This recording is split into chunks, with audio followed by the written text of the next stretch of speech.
Well, I'm picking up my road trip along the Columbia River just outside of Hood River, Oregon. We'll head towards the Dalles, Oregon. There's a couple of attractions along the way. We'll check those out and I'll check out the city of the Dalles. So here we go. The first stop that I made was at Rowena Crest, an overlook along historic Highway 30, and there's a couple trails that start out here.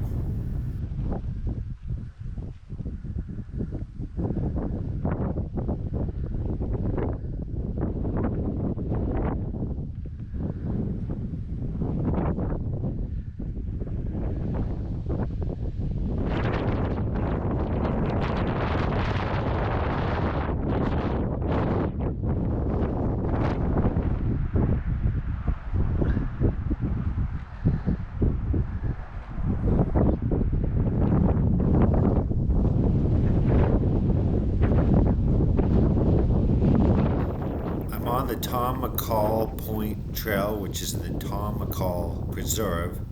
The trail is about 3 miles round trip.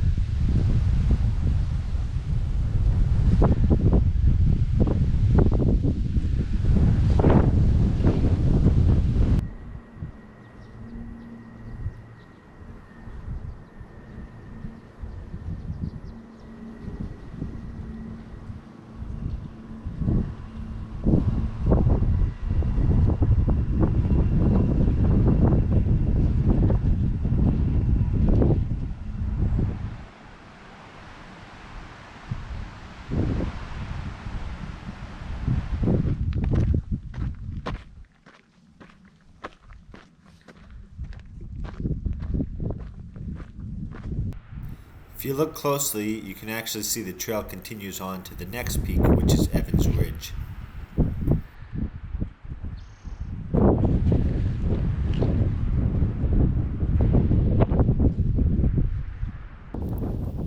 I'm at the summit and it's about 1,750 feet. It has some great views of Mount Hood and Mount St. Helens.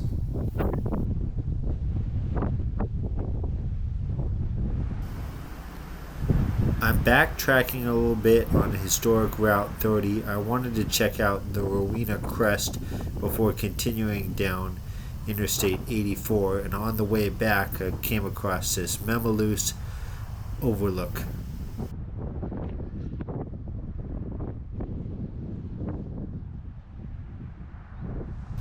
Across from the Memaloose overlook there's a trail that leads into the Mount Hood National Forest. I continued to backtrack along historic Route 30 to the town of Mosier.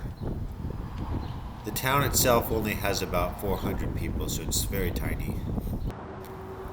They have a small day use area in the center of town, and then if you take a short hike across this bridge, you'll get to the Mosier Plateau Trailhead. And if you hike long enough on that, you'll end up at the Rowena Crest.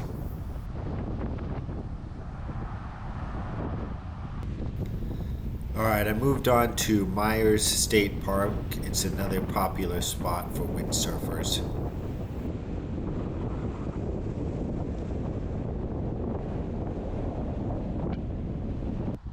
Here at Meyers State Park, we can definitely see the change in vegetation to that ponderosa and even high desert. Up on top of this ridge that we're looking at is historic Highway 30. I'm at the west end of the Dalles now at the Columbia Gorge Discovery Center.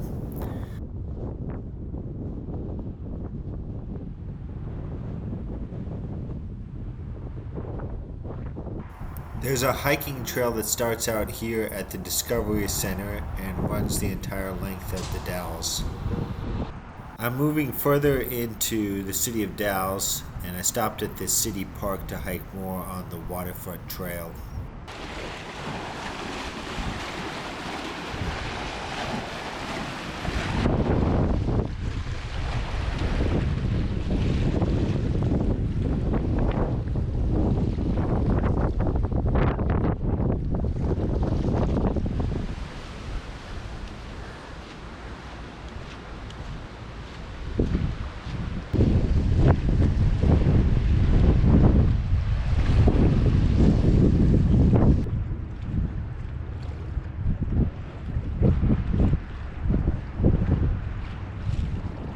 I moved closer to the downtown area, and this ship, the American West, I've spotted several times as I moved down the Columbia River. The first time I saw it was in Astoria.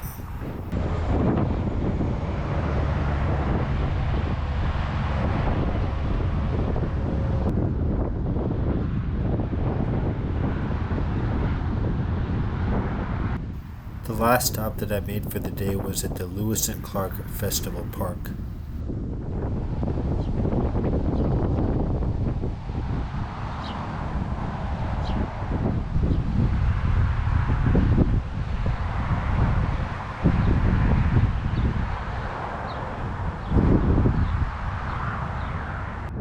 The next morning, I picked up the Dalles at the marina.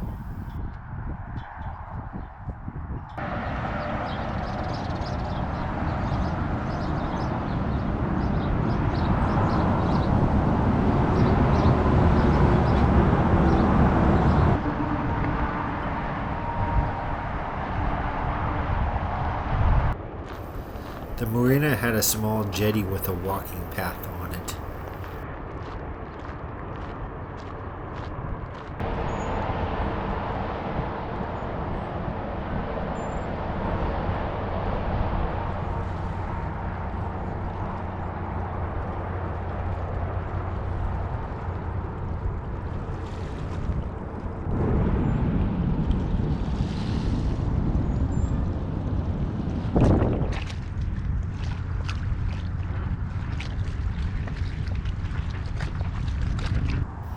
I'm at the Dalles Waterfront Park now.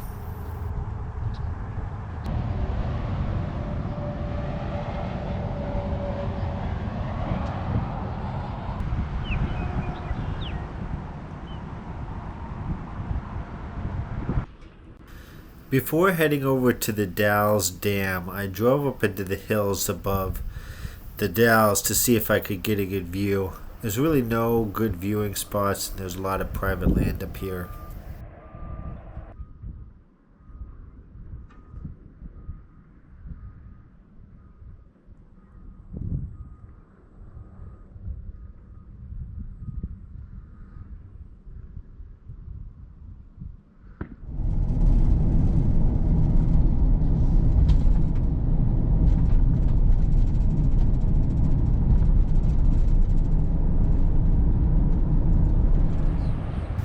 I'm over at the Dalles Dam. It's another Corps of Engineers dam.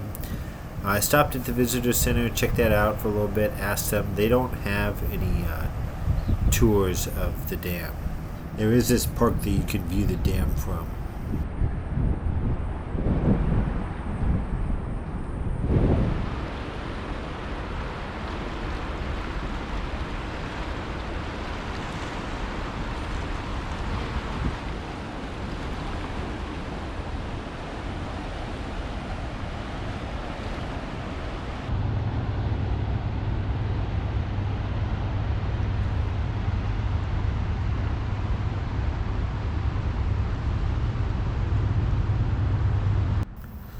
So there is a spot that you can access the Waterfront Trail from the Visitor Center. My plan was to walk down to Patterson Park. Unfortunately, there was no way to access the park from the Waterfront Trail. This sloping structure in front of the dam is one of the fish ladders. Well, I'm crossing over onto the Washington side of the Columbia River, and this is where I wrapped up my time along the Columbia River. Like I had said when I started out this trip in Fort Stevens, Oregon, I anticipated about 3 weeks because I knew that it was going to get super hot. And I ended up spending about 3 weeks along the Columbia River. It was a lot slower progress than I anticipated. On top of that, the next couple of days after I finished filming the Dalles, the area was supposed to get temperatures over 100 degrees Fahrenheit. So when I was at the Visitor Center, I overheard them talking about a boat ramp on the Washington side that you could see the canal, and if you're lucky, you'd see a ship transiting, and I was lucky enough to see that. So I'm going to leave you with that. I want to thank you for watching this video, and if you watched the whole series on the Columbia River, I want to thank you for watching that as well.